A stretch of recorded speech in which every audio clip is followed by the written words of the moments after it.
Chilli powder అన్ని రకాల వంటలకు పచ్చళ్లకు సరైన chilli powder. No colour, no chemicals. Welcome to Mind Matters. నా పేరు లుంపిని.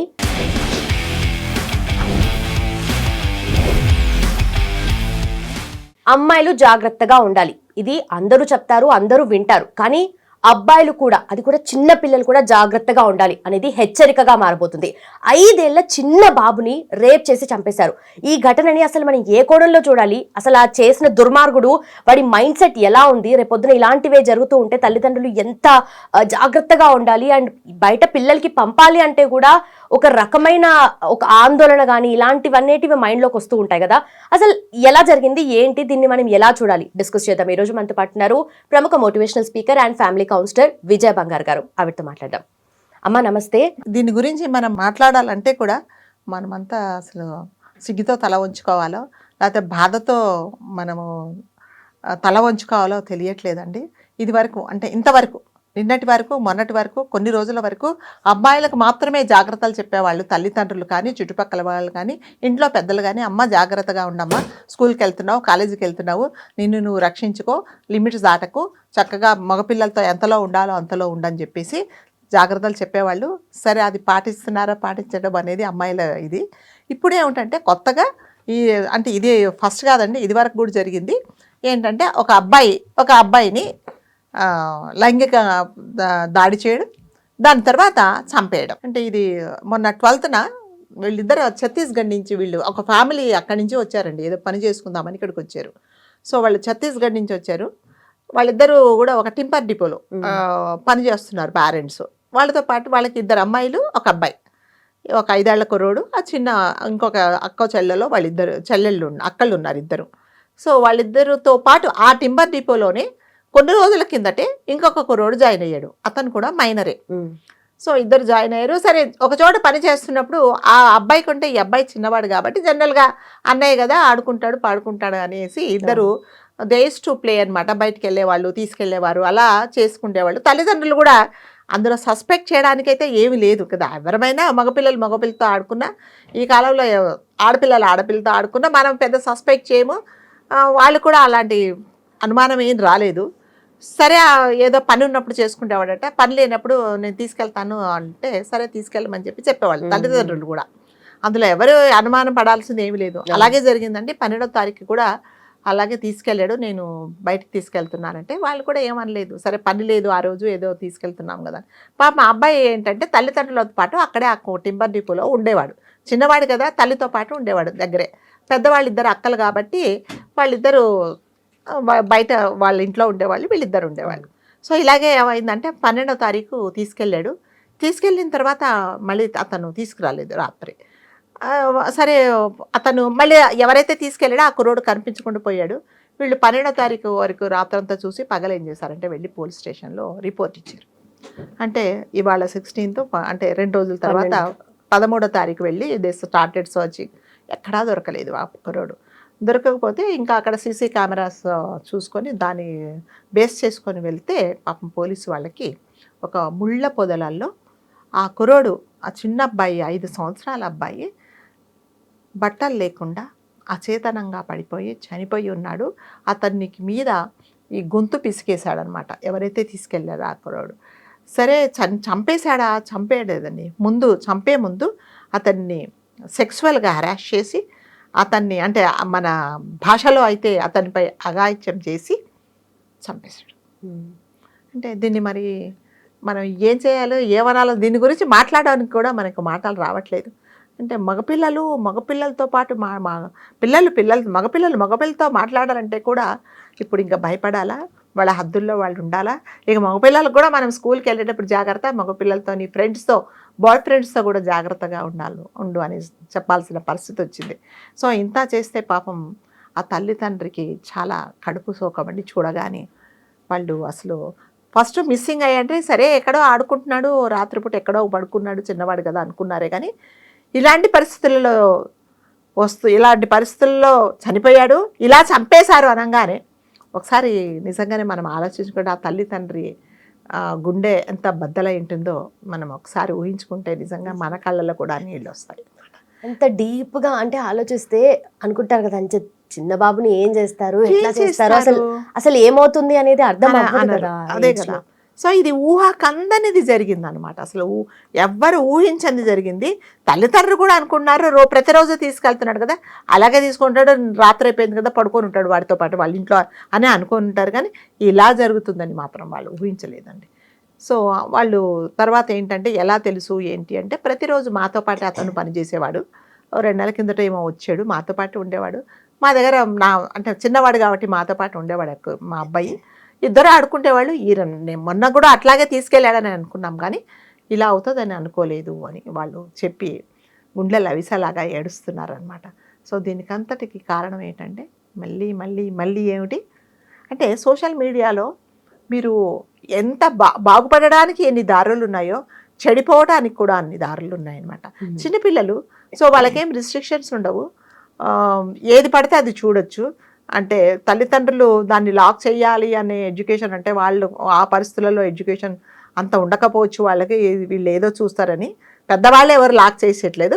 పెద్దవాళ్ళు లాక్ చేసినా కూడా పిల్లవాళ్ళకి మనం పాస్వర్డ్ మర్చిపోతున్నాం కానీ వాళ్ళు చక్కగా ఓపెన్ చేసుకుంటున్నారు. కాబట్టి దీనికి అంతటికి కారణం మళ్ళీ సోషల్ మీడియాలో.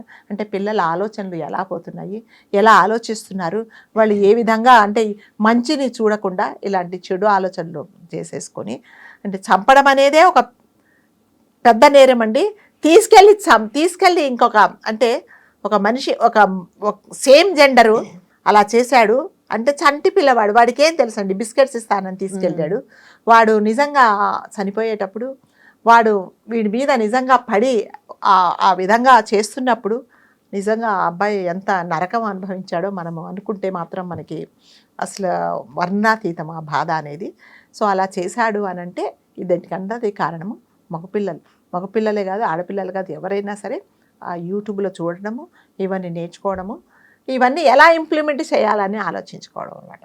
సో తల్లిదండ్రులు కూడా మరి ముఖ్యంగా అంటే వీళ్ళకి విషయంలోనే కాదండి, ఈ తల్లిదండ్రులు కూడా పిల్లలను అసలు వీళ్ళు ఏం చూస్తున్నారు, చదువుకు సంబంధించి ఏమైనా చూస్తున్నారా, వేరేది ఏమైనా చూస్తున్నారా, వీళ్ళు చూసిన దాని వల్ల వాళ్ళ లైఫ్లో ఎంత ఎఫెక్ట్ అవుతున్నది, తర్వాత దానివల్ల సొసైటీకి ఏమి నష్టం జరుగుతుంది, వీళ్ళు ఎంత చెడిపోతారని ఆలోచించుకోవాల్సిన బాధ్యత కంపల్సరీగా తల్లిదండ్రుల మీదే ఉందండి. అంటే మా చిన్నప్పుడు ఇదివరకు ఇట్లాంటివన్నీ ఏమి లేవు, సోషల్ మీడియాలు లేవు. మీరు ఒక సైకిల్ మీరు దాన్ని యూజ్ చేయాలా, సైకిల్ తొక్కాలంటే కూడా దానికి ఒక లైసెన్స్ ఉండేది. లైసెన్స్ రెన్యువల్ చేసుకుంటే కానీ సైకిల్ తొక్కడానికి లేదు. దానికి ఒక లైట్ ఉండేది. అంటే నేను ఎందుకు చెప్తానంటే ఆ పాతకాలంలో అంత డిసిప్లిన్గా ఉండేవారు. ఒకళ్ళు మీరు ఏదన్నా ఒకటి యూజ్ చేస్తారు, ఆ యూజ్ చేసిన దాన్ని మీరు పబ్లిక్లోకి తీసుకెళ్తున్నారు అంటే దానికి అన్ని విధాలా కరెక్ట్గా ఉంటేనే ఉండేదన్నమాట. ఒక రేడియో మీకు ఉండాలి అంటే ఆ రేడియో కూడా మీకు లైసెన్స్ ఉండేది. కావాలంటే మీ తల్లిదండ్రులను అడగండి అలా ఉందో లేదో, అలాంటివి ఉండేవన్నమాట. ఇప్పుడు దేనికి ఏమున్నాయి చెప్పండి, దేనికి ఏం లేదు. ప్రతి ఒక్కడి ఫోన్లో, ప్రతి ఒక్క చేతిలో ఫోను. ఆ ఫోను ఎన్ని విధాల నానాక విధాలుగా ఉపయోగించి ఎన్ని విధాలుగా చెడిపోవాలో, ఎన్ని విధాలుగా సమాజాన్ని భ్రష్టు పట్టించాలో, ఎన్ని విధాలుగా సొసైటీకి హామ్ చేయాలో అది నేర్చుకుంటున్నారే తప్ప నిజంగా సోషల్ మీడియాలో, యూట్యూబ్లో కానీ ఎందులో కానీ సోషల్ మీడియాలో మనం బాగుపడడానికి చాలా దారులు ఉన్నాయండి కదా. అంటే మీరు అన్నట్టుగా అప్పట్లో రెగ్యులేట్ చేసేవాళ్ళు, ప్రతిదీ మానిటర్ చేసేవాళ్ళు. ఇప్పుడు అంత లేదు, విచ్చలవిడితనం ఎక్కువైపోతుంది. దానివల్లే అంటారా? దానివల్లే, 100% దానివల్ల. ఎవరు మానిటర్ చేసేవాళ్ళు లేరు, ఏమీ లేదు. ఒకవేళ తల్లిదండ్రులు పాపం నాలాంటి తల్లి ఏం చేస్తున్నావు అనగానే ఏదో చదువుకుంటున్నాను నీకెందుకు, ఇదిగో మా ఈరోజు స్పెషల్ క్లాస్ ఉంది, మా అదేంటి యూట్యూబ్లో చూసి నేర్చుకోమన్నారు అని కూడా చెప్తున్నారు. పాప కొంతమంది అమాయకమైన తల్లిదండ్రులు నిజంగానే అనుకొని వాళ్ళ జోలికి వెళ్ళట్లేదు. ఒకవేళ స్ట్రిక్ట్గా లాక్ చేసి ఇచ్చినా కూడా దాన్ని లాక్ చేసే టెక్నిక్స్ అని పిల్లలకు తెలిసిపోతున్నాయి. మనం మర్చిపోతాం కానీ వాళ్ళు పాస్వర్డ్స్ ఏమి మర్చిపోవటం లేదు. కాబట్టి ప్రతి ఒక్క తల్లిదండ్రి కూడా పిల్లల్ని ఎలా పెంచుతున్నాము అంటే చదువు అనేదే ఇంపార్టెంట్ కాదమ్మా. చదువుతో పాటు సంస్కారం ఉండాలి. చదువు స్కూల్లో నేర్పిస్తారు. సంస్కారము, నలుగురితో ఎలా ఉండాలి, మనం అంటే పిల్లలతో మనం ఎలా ఫ్రెండ్షిప్ చేయాలి, ఏది చెయ్యాలి ఏది చేయకూడదు అనేది నేర్పించాల్సింది కంపల్సరీగా తల్లిదండ్రే ఫస్ట్ మొదటి గురువు. తండ్రి కంటే తల్లే మొదటి గురువు. అంతే. వాళ్ళు ఏదో ఏదైనా చేస్తే కొంతమంది తండ్రులు చాలా గ్రేట్గా ఫీల్ అవుతారు అనమాట. తల్లి మా వాడండి, వాడికి 12 ఏళ్ళేనండి, స్కూటర్ ఎంత నడిపిస్తాడు అనుకున్నారు, ఎంత స్పీడ్గా అది తప్ప ఒప్ప, దానివల్ల వాడి ప్రాణానికి హాని. రోడ్డు మీదకి తీసుకెళ్తే వాడు ఎవరినన్నా గుద్దుతాడా? తర్వాత దానివల్ల ఎంతమంది ప్రమాదాలు జరుగుతాయి, వాడి లైఫ్ ఏం లాస్ అని ఎవరు అనుకోరు. చాలా గర్వంగా చెప్పుకుంటారండి. నేను చాలా మందిని విన్నాను అంట, మా వాడికి అసలు కాళ్ళు కూడా అనవండి, వాడు ఎంత స్పీడ్గా నడిపి నన్ను తీసుకెళ్తాడండి స్కూల్కు, నన్ను బస్ స్టాప్కి తీసుకెళ్తారని చెప్తున్నారు. కానీ అది నిజంగా తప్ప కాదా అనేది ప్రతి తల్లి ప్రతి తండ్రి ఆలోచించుకోవాల్సింది. అంటే ఏ ఏజ్లో మీరు వెహికల్ నడిపించాలి అనేది కూడా మీరు పిల్లలకి ఎడ్యుకేట్ చేయట్లేదు. వాడు నడిపిస్తున్నాడంటే వీళ్ళు గ్రేట్గా ఫీల్ అవుతున్నారు. అంటే ఇది just I'm telling you one example. వీటన్నిటి మూలాన ఏమిటంటే విచ్చలబెడతాను అనమాట. పిల్లలకి ఏదన్నా చేయొచ్చు. రోడ్డు మీదనండి ఎంత ర్యాష్గా వెళ్తారంటే వాళ్ళు అసలు కాళ్ళు కూడా అందవు. ఇద్దరు ముగ్గురు కూర్చొని వెళ్ళిపోతూ ఉంటారు. దానివల్ల ఎవరికండి నష్టం? అంటే ఇప్పుడు ఇది జరిగింది కూడా నిజంగా అస్సలు ఇలాంటి మీరు ఒక్కసారి ఆలోచించి, సోషల్ మీడియా లేదు, యూట్యూబ్ లేదు, ఏమీ లేదు. నిజంగా ఈ కుర్రాడు ఆ పని చేసేవాడా? అసలు ఏమీ లేదండి. అబ్బాయికి ఏమీ తెలియదు. మైనరే అబ్బాయి కూడా, ఒక 17 ఏళ్ళో 16 ఏళ్ళో 14 ఏళ్ళో. నిజంగా ఇలాంటివన్నీ ఏమీ చూడకపోతే, ఇలాంటి వాటి మీద ఇతనికి అంటే ఇంప్రెస్ అవ్వకపోతే ఇలా చేసేవాడా? తెలియదు కదా, అసలు ఏమిటో తెలియదు. వీటన్నిటికి మూల కారణం ఏంటి? ఇదే ఈ సోషల్ మీడియానే. అంటే నన్ను అడిగితే మాత్రం దీంట్లో కూడా కొన్ని రిస్ట్రిక్షన్స్ ఉండాలి. ఏది చూడాలి, ఏది చూడకూడదు, ఏ ఏజ్ వాళ్ళు దీన్ని యూజ్ చేయాలనేది. లేకపోతే మాత్రము ఇలాంటి దారుణాలు జరుగుతూనే ఉంటాయండి. ఒక అబ్బాయి మీద పడి రేప్ అఘాయిత్యం చేసి అతన్ని చిత్రహింసలు చేసి మళ్ళీ అది ఎక్కడ బయటపడుతుందో, వీడు బయటకు వచ్చి పోతాడో, బయటకు వచ్చి చెప్తాడో అని అతన్ని చంపడం అనేది ఎంత క్రూరత్వం అంటే, చేసింది నేరం, ఆ నేరాన్ని కప్పిపుచ్చుకోవడం ఇంకొక నేరం చేసేసి తల్లిదండ్రులకు ఈరోజు కడుపు సోకాన్ని మిగిలిచ్చాడు. అంటే దానికి అంత కారణం నిజంగానే సోషల్ మీడియా. విచ్చలవిడితనం, దేని మీద కంట్రోల్ లేకపోవడం అన్నమాట.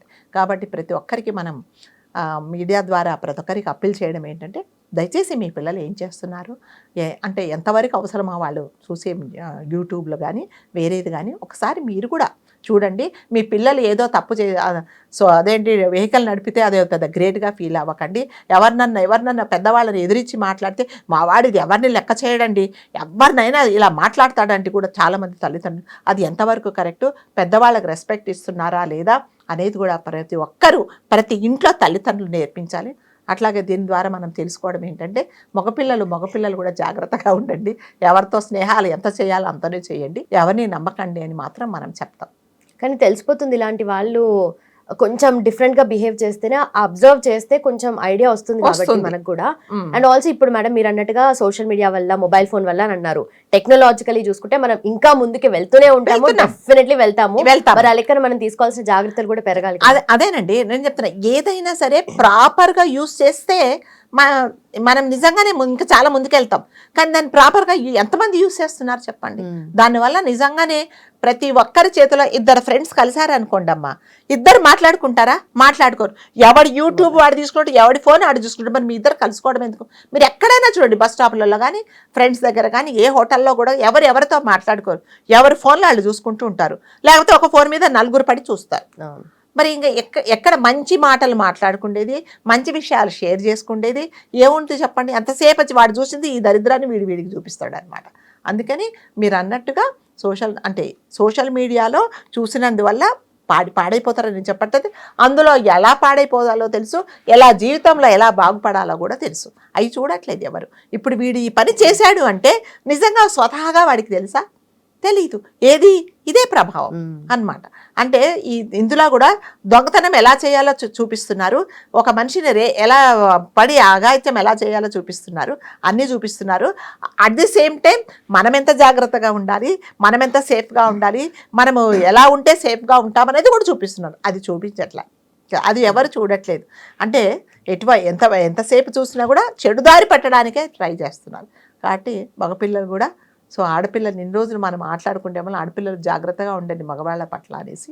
సో మళ్ళీ ఇంకొక సందేశం ఏంటంటే, మగపిల్లలు కూడా జాగ్రత్తగా ఉండండి అని చెప్పాల్సిన దుస్థితి వచ్చింది మనకి. థ్యాంక్స్ అమ్మా, థ్యాంక్ యూ సో మచ్.